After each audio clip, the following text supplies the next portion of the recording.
Hello friends, இன்றைக்கி பார்க்க போகிற ரெசிபி என்னென்னு பார்த்தீங்கன்னா சோயா சுக்கா தான் பார்க்கலாம். வாங்க வீடியோக்குள்ளே போய் பார்க்கலாம். இதுக்கு மிளகு, சீரகம், சோம்பு, 2 துண்டு பட்டை, 3 லவங்கம், 2 ஏலக்காய் எடுத்திருக்கேன்.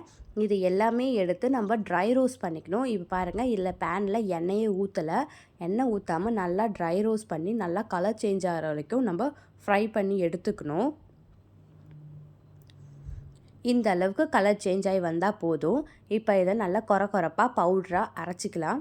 பாருங்கள், இந்த அளவுக்கு பவுட்ராக இருக்கணும். இப்போது சைடில் நம்ம ஒரு பவுலில் நல்லா சுட தண்ணியில் தேவையான அளவுக்கு சோயா சங்க்ஸ் எடுத்திருக்கேன். நான் இது சின்ன சின்ன டைப்பு சோயா சங்க்ஸ் தான் எடுத்திருக்கேன். பெருசு எடுக்கலை.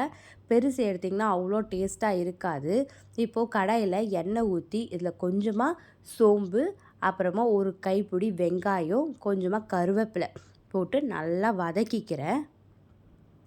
இப்போ பாருங்கள், தண்ணியெல்லாம் ட்ரை ஸ்டெயின் பண்ணிவிட்டு இந்த அளவுக்கு சோயா சங்க்ஸை எடுத்து வச்சுருக்கேன். அதையும் இந்த எண்ணெயிலே போட்டு நல்லா வதக்கிக்கலாம். இப்போ கொஞ்சமாக மஞ்சத்தூள், குழம்புத்தூள், தேவையான அளவுக்கு உப்பு இது சேர்த்து நல்லா வதக்கிட்டு கொஞ்சமாக தண்ணி ஊற்றிக்கலாம்.